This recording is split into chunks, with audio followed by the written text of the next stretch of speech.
আসসালামু এভরিওয়ান, আশা করি আল্লাহর রহমতে আপনারা সবাই ভালো আছেন। আল্লাহ আমাকেও ভালো রাখছে। দীর্ঘ কয়েকদিন যাবৎ আমি ভিডিও দিতেছি না। অনেকেই আমাকে কমেন্টে বলতেছে যে, "ভাই ভিডিও আসতেছে না কেন? ভিডিও আসতেছে না কেন?" মূলত আমি একটু অসুস্থ থাকার কারণে আমি আসলে ভিডিও বানাইতে পারিনি।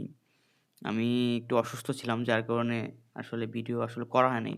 তো আজকের ভিডিওটা ট্রেডিং জগতে খুবই অ্যা ট্রেন্ডি একটা টপিক, যেটা আসলে আ শিখতেই হবে ভাই। ট্রেডিং শিখতে হলে এগুলো শিখতেই হবে। আমি যে ভিডিওগুলো আপনাদের দিতেছি পার্ট টু পার্ট, এইগুলা ট্রেডিং এর একটা মানে মানে বিগিনারদের শুরু করে যারা একদম প্রফেশনাল, সবার জন্যই কার্যকর। তো আজকের ভিডিওটা হচ্ছে ফেয়ার ভ্যালু গ্যাপ। অনেকেই আমাকে জিজ্ঞেস করতেছেন, ভাই ফেয়ার ভ্যালু গ্যাপ নিয়ে একটা ভিডিও বানান, বা ফেয়ার ভ্যালু গ্যাপটা আসলে কি? আমরা আজকে জানবো ফেয়ার ভ্যালু গ্যাপটা আসলে কি? তো চলেন ভিডিওটা শুরু করি। তো ভিডিওটা শুরু করার আগে প্লিজ আমার চ্যানেলটা সবাই সাবস্ক্রাইব করবেন। তো আসলে ফেয়ার ভ্যালু গ্যাপ কি? মানে এফবিজি, শর্ট ফর্ম হচ্ছে এফবিজি। অনেকেই অনেক জায়গায় দেখছেন যে ফেয়ার ভ্যালু গ্যাপ নিয়ে অনেক টপিক, অনেক কথা হচ্ছে। ফেয়ার ভ্যালু গ্যাপ হচ্ছে ২ ধরনের হয়। একটা হচ্ছে বুলিশ ফেয়ার ভ্যালু গ্যাপ, আরেকটা হচ্ছে bearish fair value gap. Bullish fair value gap কোনটাকে বলে? এইটা হচ্ছে বুলিশ ফেয়ার ভ্যালু গ্যাপ। আর এইটা হচ্ছে বেয়ারিশ ফেয়ার ভ্যালু গ্যাপ। সবাই এতটুকু তো বুঝতে পারছেন।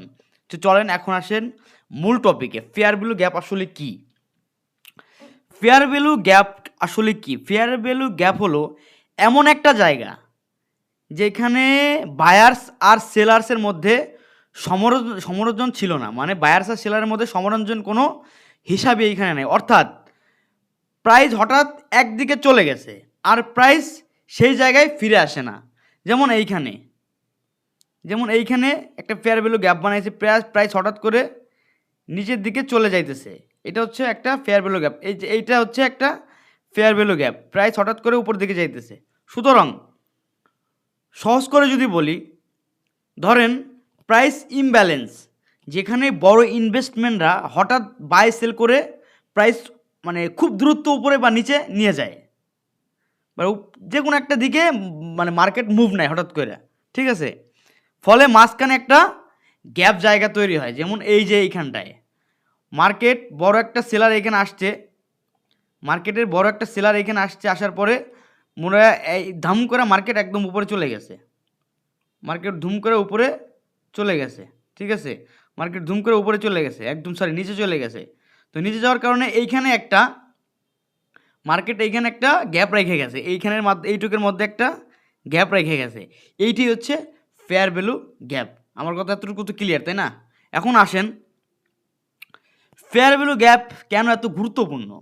আসলে বড় প্লেয়াররা মানে বড় ট্রেডাররা স্মার্ট মানি এই গ্যাপে ফিরে আসার আগে অর্ডার ফিল করতে পারে, ঠিক আছে? এই জায়গা থেকে এইসব জায়গা থেকে মানে প্রাইস প্রায়ই আবার মুভ করে, এবং আহ, এ ধরনের হায়ার প্রবাবিলিটি ইন্টারজোন অনেকটাই স্ট্রং, ঠিক আছে? যেমন এইখানে এইখানে যদি আপনি দেখেন, এইখানে যদি আপনি একটা ফেয়ার ভ্যালু গ্যাপ বুঝতে পারতেন, এখানে যদি একটা ফেয়ার ভ্যালু গ্যাপ বুঝতে পারতেন এখানে যদি একটা ফেয়ার ভ্যালু গ্যাপ বুঝতে, এখানে কিন্তু আপনার পুরো একটা মানে হায়ার প্রবাবিলিটি একটা এন্ট্রি জোন, ঠিক আছে? সুতরাং fair value gap entry, stop loss ও টার্গেট প্ল্যান করতে অনেকটাই হেল্প করে ট্রেডারদের ক্ষেত্রে। ফেয়ার ভ্যালু কীভাবে খুঁজবেন? যেমন ধরেন একটা ক্যান্ডেল, দুইটা ক্যান্ডেল, তিনটা ক্যান্ডেল, একটা বেয়ারিশ, একটা বুলিশ মুভ, বড় একটা যেমন একটা একটা বেয়ারিশ ক্যান্ডেল এইখানে, হ্যাঁ, বড় একটা মুভমেন্ট নিয়েছে উল্টো দিকে, আরেকটা ক্যান্ডেল এখানে পুল ব্যাক করতেছে, ঠিক আছে? তো প্রথম ও দ্বিতীয় ক্যান্ডেলের বডি যেখানে অপর দিকে টাচ করবে, ঠিক আছে, মানে টাচ করবে না, তখন মাঝখানে ফাঁকা জায়গাটা হচ্ছে ফেয়ার ভ্যালু গ্যাপ, মানে সেটাকে ফেয়ার ভ্যালু গ্যাপ। যেমন এই যে এইখানে বড় ক্যান্ডেল আর ছোট ক্যান্ডেল টাচ করতে পারে না, তার মানে এখানে একটা ফেয়ার ভ্যালু গ্যাপ রয়ে গেছে, ঠিক আছে? তো বুলিশ ফেয়ার ভ্যালু গ্যাপের ক্ষেত্রে সেই একই জিনিস। প্রাইস নিচের দিকে গেলে বাই এন্ট্রি জোন একটা স্ট্রং একটা জোন থাকে। যেমন বিয়ারিশ ফেয়ার ভ্যালু গ্যাপ একটা মানে সেল জোন থাকে। একটি বুলিশ বা বড় বিয়ারিশ একটা ছোট ক্যান্ডেলের মাঝখানে একটা, যেমন এখানে একটা বড় একটা গ্যাপ রয়ে গেছে, এখানে একটা বায়াররা একটা গ্যাপ রয়ে গেছে। সুতরাং এইটাই হচ্ছে আমার আর ফেয়ার ভ্যালু গ্যাপ।